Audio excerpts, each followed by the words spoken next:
Hi, good morning all. ഞാൻ ബിജു കല്ലുവയൽ. ഞാനൊരു ഇവാഞ്ചലിസ്റ്റാണ്. പതിവായി ഞാൻ ചെയ്യുന്ന വീഡിയോകളെല്ലാം സുവിശേഷവുമായിട്ട് ബന്ധപ്പെട്ടതാണ്. എന്നാൽ ഇന്ന് അതിൽ നിന്നെല്ലാം തികച്ചും വ്യത്യസ്തമായി കേരളത്തിലുള്ള സകല മനുഷ്യരെ ബാധിക്കുന്ന, ഭാവിയിലും കൂടുതൽ അവരെ വലിയ പ്രശ്നങ്ങളിലേക്ക് തള്ളിവിടാൻ സാധ്യതയുള്ള, അവരുടെ കുടുംബജീവിതത്തിനും സാമൂഹിക ജീവിതത്തിനും വലിയ വിഘാതം സൃഷ്ടിക്കാൻ സാധ്യതയുള്ള ഇന്ന് ഭരിച്ചുകൊണ്ടിരിക്കുന്ന സർക്കാരിൻ്റെ ഒരു പുതിയ പരിഷ്കരണം. അത് കേരളത്തിലെ പൊതുജനങ്ങൾക്കിടയിലല്ല, എന്നാൽ കേരളത്തിലെ സാധാരണ ജനങ്ങൾക്ക് ഏറ്റവും കൂടുതൽ ഭീഷണി ഉയർത്താൻ സാധ്യതയുള്ള, ദിനം പ്രതി പെരുകിക്കൊണ്ടിരിക്കുന്ന കുറ്റവാളികൾക്കിടയിൽ കുറ്റകൃത്യങ്ങൾ വർദ്ധിക്കാനായിട്ട് ഇടവരുത്തുന്ന ഒരു നിയമ പരിവർത്തനം. ജയിലിൽ കഴിയുന്ന കുറ്റവാളികൾക്ക് നിലവിൽ ഉണ്ടായിരുന്ന ശമ്പളത്തിൻ്റെ 10 ഇരട്ടി വർദ്ധിപ്പിച്ചുകൊണ്ട് ഇപ്പോൾ സർക്കാർ പുതിയൊരു നിയമ പരിഷ്കരണം കൊണ്ടുവന്നിരിക്കുകയാണ്. ഇന്ന് കേരളത്തിൽ രാഷ്ട്രീയപരമായിട്ട് സംസാരിക്കാനാണെങ്കിൽ വിവിധ വിഷയങ്ങളുണ്ട്. അതിലേക്കൊന്നും പോകാനോ അതിലൊന്നും തലയിടാനോ ഞാൻ ആഗ്രഹിക്കുന്നില്ല. പക്ഷേ ഇത് അങ്ങനെ ഒരു കാര്യമല്ല. ഇത് നാളെ എന്നെയും നിങ്ങളെയും ഒക്കെ ബാധിക്കാൻ സാധ്യതയുള്ള ഒരു കാര്യമാണ്. അതുകൊണ്ട് ഇതിനെക്കുറിച്ചൊന്ന് സംസാരിക്കണമെന്ന് ഞാൻ വളരെ കാര്യമായിട്ട് ആഗ്രഹിക്കുന്നു. ഇനി കൂടുതലായി കാര്യത്തിലേക്ക് വരാം.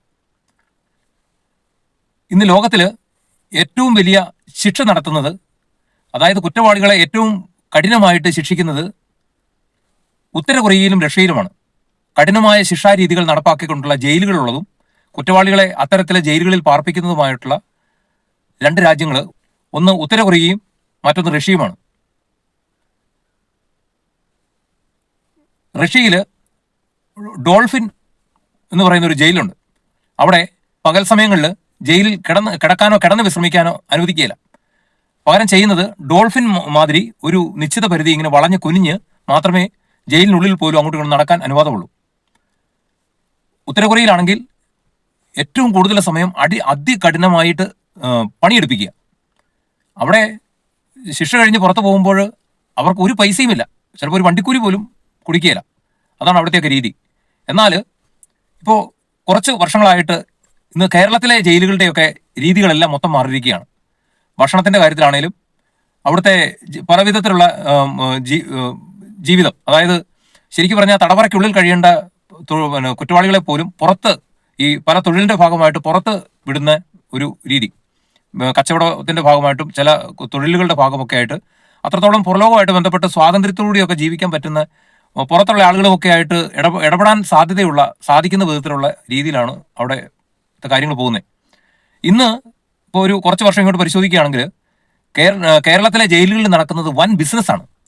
ഫുഡിൻ്റെ ബിസിനസ്, അതുപോലെ തന്നെ കൈത്തൊഴിലുകളിലൂടെ ഉണ്ടാക്കുന്ന ഹാൻഡിക്രാഫ്റ്റ്സ്, അങ്ങനെ അത്തരത്തിലൊക്കെയുള്ള പലവിധ വസ്തുക്കളുടെ ബിസിനസ്. അതിലൂടെ തന്നെ കേരള സർക്കാർ ജയിലുകൾ വഴി ഉണ്ടാക്കുന്നത് വലിയൊരു തുകയാണ് വരുമാനമായിട്ട് ഉണ്ടാക്കുന്നത്. അവർ പണിയെടുത്ത് ഉണ്ടാക്കുന്ന പൈസ കോടിക്കണക്കിന് രൂപ എല്ലാ വർഷവും വരുമാനമായിട്ട് അവർ കണ്ടെത്തുന്ന, അവരുണ്ടാക്കുന്ന, അവരുടെ അധ്വാനം മൂലം ലഭിക്കുന്ന ആ തുക അത് അവർക്ക് തന്നെ കൊടുത്തുകൂടെ എന്നൊക്കെ സ്വാഭാവികമായിട്ട് നമ്മൾ ചിന്തിക്കും. ഇപ്പോൾ നിലവിൽ അവർക്ക് കൊടുത്തുകൊണ്ടിരുന്നത് ഞാൻ മനസ്സിലാക്കുന്നത് 100 രൂപ, 160 രൂപ അങ്ങനെയൊക്കെയാണ് എന്നാണ് കരുതുന്നത്. അതേസമയം അതിനെയാണ് വർദ്ധിപ്പിച്ച 530, 620 ഒക്കെ ആയിട്ട് കൂട്ടിയിരിക്കുന്നത്. പ്രിയപ്പെട്ടവരെ, ഇനി ഏറ്റവും പ്രധാനപ്പെട്ട ഒരു പോയിന്റ് ഞാൻ നിങ്ങളുടെ മുമ്പിലേക്ക് വെക്കുകയാണ്. കാര്യം ശരിയാണ്. ശിക്ഷാ കാലഘട്ടത്തിൽ അവർ ഉദ്യോഗസ്ഥന്മാർ ഏൽപ്പിക്കുന്ന പലവിധ ജോലികളും അവർ ആത്മാർത്ഥതയോടും ഒക്കെ ചെയ്യുന്നുണ്ട്.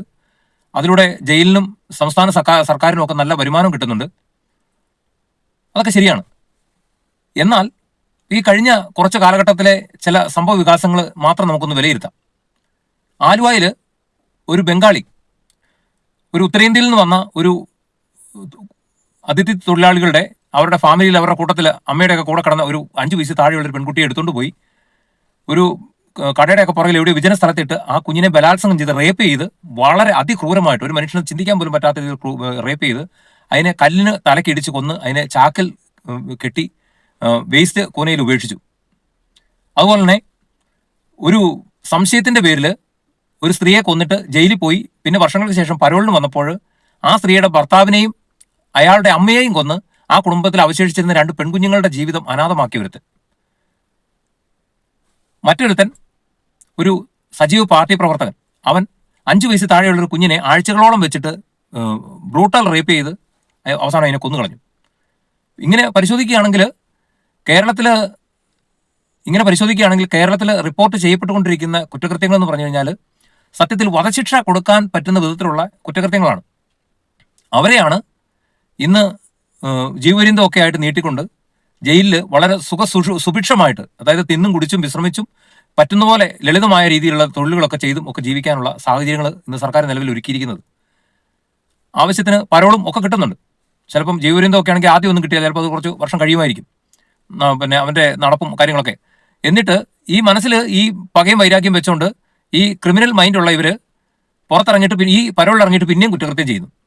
ഒരിക്കലും ഒരു സ്ത്രീയെ ബൈക്കിന് ഇതുപോലെ തന്നെ പുറത്തിറങ്ങിയ ഒരു കുറ്റവാളി ഒരു സ്ത്രീയെ ബൈക്കിൻ്റെ പുറകെ കയറ്റിക്കൊണ്ട് പോയിട്ട് അവളുടെ കഴുത്തിൽ കിടന്ന ആഭരണം എടുക്കാൻ വേണ്ടി അവളെ തോട്ടിക്കൊണ്ട് മുക്കിക്കൊന്നൊരു സംഭവം. അത് നമ്മൾ ഈ 2025 നമ്മൾ മാധ്യമങ്ങളിലൂടെ വായിച്ചൊരു സംഭവമാണ്, അറിഞ്ഞൊരു സംഭവമാണ്. അപ്പോൾ ഇന്നൊരു കമ്മ്യൂണിസ്റ്റ് പാർട്ടിയിലെ ഒരു രാഷ്ട്രീയ നേതാവ് യാതൊരു വിവേകവുമില്ലാതെ അയാൾ നടത്തിയൊരു പ്രസ്താവനയാണ് അവരൊക്കെ പാവങ്ങളല്ലേ എന്ന്. ഈ പാവങ്ങൾ ചെയ്ത പ്രവൃത്തികളിലെ ചില സാമ്പിൾ മാത്രമാണ് ഞാൻ ഇപ്പോൾ നിങ്ങളുടെ മുമ്പിലേക്ക് വെച്ചത്. ഇവർക്കാണ് ഇന്ന് 620 രൂപ വരെ ശമ്പളം വർദ്ധിപ്പിച്ചുകൊണ്ട് ഇന്ന് വിദേശ രാജ്യങ്ങളിൽ ജോലി ചെയ്യുന്ന ആളുകളുടെ ജീവിത നിലവാരത്തിലേക്ക് അവരെ ഉയർത്തിയിരിക്കുന്നത്. 10 വർഷം 15 വർഷമൊക്കെ ജയിൽ ശിക്ഷ കഴിഞ്ഞ് പുറത്തിറങ്ങുമ്പോൾ അവർക്ക് അവരുടെ ജീവിതത്തിൽ ഉണ്ടാകുന്ന ആ ഒരു സാമ്പത്തിക വളർച്ച, ജീവിത ഭദ്രത, ഇതിനെയാണോ സത്യത്തിൽ ശിക്ഷ അല്ലെങ്കിൽ ശിക്ഷാ കാലാവധി എന്നൊക്കെ പറയുന്നത്? ഈ ഇത്രയും കഠോരമായ കുറ്റകൃത്യങ്ങൾ ചെയ്തവർക്കുള്ള ശിക്ഷ ആണോ ഇങ്ങനെ? ഒന്ന് ചിന്തിക്കണം, വളരെ വിവേകപൂർവ്വം ചിന്തിക്കണം. ഒത്തിരി സോഷ്യൽ വർക്കേഴ്സും ഒക്കെ ഉള്ള നമ്മുടെ ഈ കേരളത്തിൽ ഈ വാർത്ത വന്നതിന് ശേഷം, ഈ ഒരു നിയമം മാധ്യമങ്ങളുടെ പുറലോകം അറിഞ്ഞതിന് ശേഷം നിരവധി ട്രോളുകളല്ലാതെ ഇതിനെതിരെ ശക്തമായിട്ടൊന്ന് പ്രതിഷേധിക്കാനോ പ്രതികരിക്കാനോ ഒരു പ്രതിപക്ഷമോ ഒരു രാഷ്ട്രീയ പാർട്ടിയോ മുന്നോട്ട് വരുന്നതായിട്ടോ കാണുന്നില്ല. അത് ഏറെ വേദനിപ്പിക്കുന്ന, ഞെട്ടിപ്പിക്കുന്ന ഒരു സത്യമാണ്. കാരണം ഇന്ന് കേരളത്തിലെ പല ജയിലുകളിലും കഴിയുന്നതിൽ കൂടുതലും രാഷ്ട്രീയ തടവുകാരാണ്. രാഷ്ട്രീയ പകപോക്കലിന് വേണ്ടിയിട്ട് അങ്ങും ഇങ്ങും വെട്ടി ആളുകളെ കൊന്നവരും വെട്ടി പരിക്കേൽപ്പിച്ചവരും ഒക്കെയാണ്. പിന്നെ രണ്ടാമതായിട്ട് ഇന്ന് കേരളത്തിലെ തടവറകൾ കഴിയുന്നത് രാജ്യദ്രോഹപരമായ രീതിയിൽ മദ്യവും മയക്കുമരുന്നും കൈവശം വെക്കുകയും വിൽപ്പന നടത്തുകയും അതുപോലെ കള്ളക്കടത്ത് നടത്തുകയും ഒക്കെ ചെയ്ത ആളുകളാണ്. മൂന്നാമതേ മറ്റ് കൊലപാതകം പോലുള്ള കാര്യങ്ങൾ സംഭവിക്കുന്നുള്ളൂ. അപ്പോൾ ഇവർ നോക്കുമ്പോൾ ഇവരുടെ ആളുകൾക്കാണ് ഇതിൻ്റെ കൂടുതൽ ഗുണം കിട്ടുക. ഈ കഴിഞ്ഞ ദിവസം ഇതിനെയൊക്കെ ന്യായീകരിച്ചുകൊണ്ട് ഒരു വ്യക്തി ഒരു പോസ്റ്റ് ഇട്ടത് എൻ്റെ ശ്രദ്ധയിൽപ്പെട്ടു. ഈ കിട്ടുന്ന വർഷത്തിൽ എത്രയോ തൊഴിലേ കിട്ടുകയുള്ളൂ, മുഴുവൻ ദിവസമൊന്നും തൊഴിൽ കിട്ടിയില്ല, അതുകൊണ്ട് ആ കിട്ടുന്ന തൊഴിലിനുള്ള ശമ്പളമാണ്, അതിൽ നിന്ന് ഇത്ര ശതമാനം ഈ ഈ അതായത് ഇവർ ആരോട് കുറ്റം ചെയ്തോ അല്ലെങ്കിൽ ആരെ കൊന്നോ അവരുടെ കുടുംബത്തിലുള്ളവർക്ക്, ജീവിച്ചിരിക്കുന്ന അവർക്ക് അതിൻ്റെ ഓഹരി പോകും, പിന്നെ ബാക്കി ഇയാളുടെ കുടുംബത്തിലുള്ളവർക്ക് പോകും. അതിൻ്റെ ഒരു ചെറിയൊരു തുക മാത്രം ഇയാൾക്ക് ജയിലിൽ ഭക്ഷണം കഴിക്കാനായിട്ട് ചെലവഴിക്കാം. ഇങ്ങനെയൊക്കെ ഒരു ന്യായീകരണം പറഞ്ഞുകൊണ്ട് ഇനി എന്താണെന്ന് പറഞ്ഞാലും സത്യത്തിൽ ഇതൊക്കെ അങ്ങനെ തന്നെ ആണോ സംഭവിക്കുക? അതൊക്കെ ഇപ്പോഴത്തെ വെറും ഒരു ന്യായീകരണം മാത്രമല്ലേ? പിന്നെ ഇതിൻ്റെ അകത്ത് ഇനി പ്രധാനമായിട്ട് പറയാൻ ഞാൻ ആഗ്രഹിക്കുന്ന ഒരു കാര്യം എന്താണെന്നറിയോ? ഇങ്ങനെ ഒരു നിയമം പാസ്സായി കഴിഞ്ഞാൽ, നിയമം നടപ്പിൽ ആക്കപ്പെട്ടാൽ, കേരളത്തിൽ പ്രാക്ടീസ് ചെയ്യുന്ന വക്കീലന്മാരെ ഈ ഒരു നിയമം ഏറ്റവും കൂടുതൽ ദോഷകരമായിട്ട് ബാധിക്കും. കാരണം ഒരു പ്രതി ആദ്യമായിട്ട് കോടതിയിൽ ഹാജരാക്കപ്പെടുമ്പോൾ ജഡ്ജി ചോദിക്കും കുറ്റം ചെയ്തിട്ടുണ്ടോ? അപ്പോൾ പ്രതി പറയും കുറ്റം ചെയ്തിട്ടില്ല. അപ്പോൾ അടുത്ത നടപടി എന്ന് പറയുന്നത് ഇയാളെ ജാമ്യത്തിൽ ഇറക്കാനായിട്ട് ഇയാൾ ഒരു വക്കീലിനെ ഏർപ്പാട് ചെയ്യണം. അപ്പോൾ ആദ്യഘട്ടം എന്നുള്ള നിലയ്ക്ക് ഒരു വക്കീലിന് അയാൾക്ക് കിട്ടേണ്ട ഒരു വക്കീൽ ഫീസ് കിട്ടും. ഇങ്ങനൊരു നിയമം പാസ്സാക്കപ്പെട്ട നിലയ്ക്ക് ജഡ്ജി ഈ കുറ്റവാളിയോട് ചോദിക്കുന്ന ആ ചോദ്യത്തിന് കുറ്റവാളി പറയുന്നത് ഞാൻ കുറ്റം ചെയ്തിട്ടുണ്ട് എന്നായിരിക്കും. കാരണം അയാളെ സംബന്ധിച്ച് ജയിലിലേക്ക് അന്നേരം ജഡ്ജി വിധിക്കുന്ന ആ ഒരു ശിക്ഷ, ആ ഒരു വിധിയിലൂടെ അയാൾ ജയിലിൽ പോകുന്നു. അന്ന് മുതൽ അയാൾക്ക് സുഭിക്ഷമായ ഭക്ഷണവും അതോടൊപ്പം എത്ര കാലം ജയിലിൽ കിടക്കുന്നു അത്രയും കാലം അയാൾക്ക് യാതൊരു ടെൻഷനും അറിയാതെ. കാരണം നമ്മളിപ്പോൾ പുറലോകത്ത് ജീവിക്കുമ്പം ഇന്നൊരു ജോലി കിട്ടി, സാധാരണക്കാരൻ്റെ കാര്യം ഞാൻ പറയുന്നത്, ഇന്നൊരു തൊഴിലെടുത്തു അല്ലെങ്കിൽ ഒരു ജോലിക്ക് പോയി, ഒരു പണിക്ക് പോയി, ആ പണി ഇന്ന് തീർന്നു. ചിലപ്പോൾ അല്ലെങ്കിൽ ഒരു 4 ദിവസം 5 ദിവസം നീണ്ടു നിൽക്കുന്ന ഒരു ജോലിയായിരിക്കും, അതങ്ങ് തീർന്നു. അത് കഴിഞ്ഞിട്ട് അടുത്തൊരു തൊഴിൽ കണ്ടെത്തണം. ഇപ്പം കെട്ട്, തേപ്പ്, പിന്നെ മേസ്തിരിപ്പണി, കെട്ടിട നിർമ്മാണം, ഇങ്ങനെ ഇതുമായിട്ടൊക്കെ ബന്ധപ്പെട്ട് ഇനി അല്ലെങ്കിൽ ഡ്രൈവിംഗ്, ഏത് മേഖല, ടാക്സി മേഖല, ഏത് മേഖലയാണേലും ഒരു കൃത്യമായ ഒരു ശമ്പളത്തോടു കൂടി ഒരു ജോലി അല്ലാത്ത പക്ഷം ഇത് ഇവരെ സംബന്ധിച്ച് ഒരു ടെൻഷനുള്ള ഒരു കാര്യമാണ്. അടുത്ത ആഴ്ച എങ്ങനെ പോകും, അടുത്ത മാസം എങ്ങനെ പോകും. അതേസമയം ജയിലിനെ സംബന്ധിച്ച് ഇതൊന്നും ചിന്തിക്കേണ്ട. ഇപ്പം 6 വർഷം ശിക്ഷിക്കപ്പെട്ടവൻ 6 വർഷവും അവൻ അവിടെ സുഭിക്ഷമായ ഭക്ഷണവും താമസവും യാതൊരു ടെൻഷനും ഇല്ലാതെ, അതുപോലെ 6 വർഷം കഴിഞ്ഞ് തിരിച്ചു വരുമ്പോൾ അത്രയും വർഷം ജോലി ചെയ്തതിന്റെ ശമ്പളവും കൃത്യമായിട്ട് കയ്യിലേക്ക് കിട്ടും. ഇന്ന് ഒരു കുറ്റകൃത്യം ചെയ്ത് പുറത്തിറങ്ങി ആ ജയിലിലെ സുഖം അനുഭവിച്ചവനൊക്കെ വീണ്ടും കുറച്ച് ദിവസങ്ങൾക്ക് ശേഷം വീണ്ടും അടുത്തൊരു കുറ്റകൃത്യം, പോക്കറ്റടിയോ പിടിച്ചോറിയോ സ്വർണ്ണമോഷണോ എന്തെങ്കിലും കുറ്റകൃത്യം ചെയ്ത് വീണ്ടും ജയിലിലേക്ക് തന്നെ മടങ്ങുന്ന കാഴ്ചയാണ് പലപ്പോഴും നമ്മൾ കാണുന്നത്.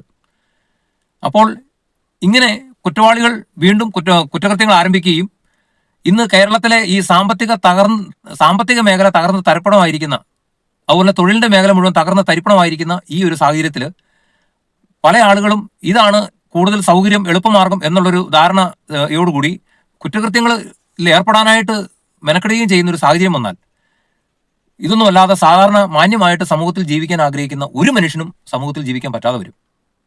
മനസ്സിലായോ? ഈ ഇപ്പം ഈ പിണറായി സർക്കാർ ഭരണം തുടങ്ങിയിട്ട് ഇപ്പോൾ 10 വർഷം ആവുക. ഇപ്പോൾ ഏതാനും മാസങ്ങളോടെ കഴിഞ്ഞു കഴിഞ്ഞാൽ ഈ ഭരണം ഇവിടെ അവസാനിക്കും. ഇവിടെ ഭരണത്തിൽ കയറി ഇത്രയും വർഷക്കാലം ഭരിച്ച് കടന്നു പോകുമ്പോൾ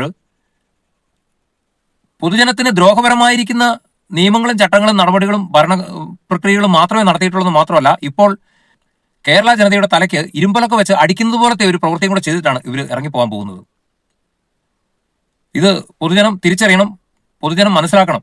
ഏത് സുപ്രീം കോടതി പോകേണ്ട വന്നാലും ഈ ഒരു നിയമം വഴി തന്നെ ഇത് വിലക്കാൻ, അത് നിർവീര്യമാക്കാനായിട്ടുള്ള എന്തെങ്കിലും സാധ്യതകളുണ്ടെങ്കിൽ അതിനുവേണ്ടി നിങ്ങൾ ആ ഒരു കാര്യം ചെയ്യാൻ നിങ്ങൾ സമയം കണ്ടെത്തണം, തയ്യാറാകണം. ഇല്ലെങ്കിൽ പണ്ട് സ്വാമി വിവേകാനന്ദൻ പറഞ്ഞ ആ ഒരു കാര്യമുണ്ട്, കേരളം ഒരു ഭ്രാന്താലയമാണെന്ന്. എന്നാൽ ഇനി സംഭവിക്കാൻ പോകുന്നത് കേരളം ഒരു ജയിലറയായിട്ട് മാറുന്ന ഒരു സാഹചര്യം സംജാതമാകും.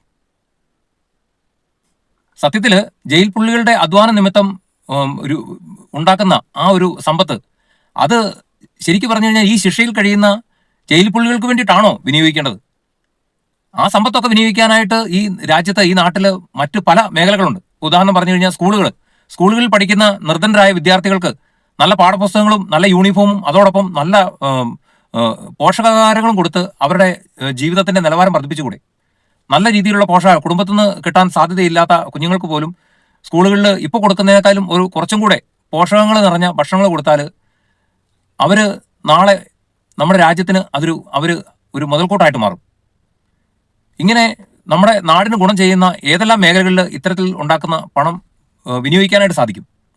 പിന്നെ ശമ്പളം വർദ്ധിപ്പിക്കരുതെന്നൊന്നും നമ്മൾ ഒരിക്കലും പറയത്തില്ല. ശമ്പളം വർദ്ധിപ്പിക്കാം, അത് ഇപ്പോൾ ഉള്ളതിനേക്കാളും ഒരു 10% 20% ഒക്കെ വർദ്ധിപ്പിക്കാം. ഉദാഹരണം പറഞ്ഞു കഴിഞ്ഞാൽ തൊഴിലുറപ്പുകാർ പോലും മേടിക്കുന്ന ദിവസക്കൂലി എന്ന് പറയുന്നത് 365 രൂപയാണ്. ഈ അടുത്ത കാലത്ത് ആശാവർക്കർമാർ ഒരു 100 രൂപ കൂട്ടിക്കിട്ടുന്നതിന് വേണ്ടിയിട്ട് അവർ വെയിലും മഴയും മഞ്ഞും എല്ലാം കൊണ്ട് ഏറെ കഷ്ടതകളും അപമാനവും സഹിച്ച് കേരളത്തിൽ സമരം ചെയ്തു. സർക്കാർ അവരെ കണ്ട പാവം പോലും നടിച്ചില്ല. ഇന്ന് പൊതുജനങ്ങളുടെ ഹൃദയത്തിൽ അവർക്കുണ്ടായിട്ടുള്ള ഏറ്റവും വേദനിപ്പിക്കുന്ന ഒരു സംഭവം അത്. എന്നാൽ അതിലൊക്കെ താഴെ ഒരു 250 രൂപ വരെയൊക്കെ അവർക്ക് ഈ ജയിൽ പുള്ളികൾക്ക് ശമ്പളം വർദ്ധിപ്പിച്ചു കൊടുക്കുന്നതിൽ ആർക്കും ഇവിടെ പരാതിയില്ല. അതൊക്കെ ഒരു ന്യായമായ കാര്യമാണ്. അതേ സമയത്ത് 530 620 ഒക്കെ വെച്ച് വർദ്ധിപ്പിച്ചു കൊടുക്കുക എന്ന് പറഞ്ഞാൽ ഇന്ന് നാട്ടിൻപുറത്ത് ഉള്ളതിനേക്കാളും കൂടിയ കൂലിയാണ്. അപ്പോൾ ആരെങ്കിലുമൊക്കെ ചിന്തിക്കുക, ഇനി തങ്ങൾ എന്തിനാ നാട്ടിൽ നിൽക്കുന്നത്, എന്തെങ്കിലും ഒരു കുറ്റം ചെയ്തിട്ട് ജയിലിലേക്ക് പോയാൽ പോരെ എന്ന് ചിന്തിച്ചാൽ അവരെ നമുക്ക് കുറ്റം പറയാൻ പറ്റുമോ? നിങ്ങൾ തന്നെ ഒന്ന് പറയണം. നാട്ടിൽ കുറ്റവാളികൾ പെരുകുന്നത് സ്വാഭാവികമാണ്. എന്നാൽ കുറ്റവാളികളെ കൂടുതൽ പെരുപ്പിക്കാൻ വേണ്ടി നാട് ഭരിക്കുന്ന സർക്കാർ തന്നെ ഇത്തരം വൻ പദ്ധതികളൊക്കെ പ്ലാൻ ചെയ്യുന്നത് അത് ഒരു വലിയൊരു അസ്വാഭാവികമായ ഒരു പ്രവൃത്തിയാണ്. അവർ നോക്കുമ്പോൾ അവരുടെ ബുദ്ധിയുടെ തലത്തിൽ അവർക്ക് പല ന്യായീകരണങ്ങളും ഉണ്ടാവും. എന്താണ് ഇതിലൂടെ ഉദ്ദേശിക്കുന്നത് എന്നൊക്കെ അവർക്ക് മാത്രമേ അറിയുള്ളൂ. പക്ഷേ അവരെന്തുദ്ദേശിച്ചാലും പൊതുജനത്തിന് ആ ഒരു ഉദ്ദേശമായിട്ട് പൊരുത്തപ്പെടാനായിട്ട് ഒരിക്കലും സാധിക്കില്ല. കാരണം ഒരു രാജ്യദ്രോഹപരമായ, ഒരു ദേശദ്രോഹപരമായ ഏറ്റവും വലിയൊരു ഒരു തെറ്റായ തീരുമാനമാണിത്.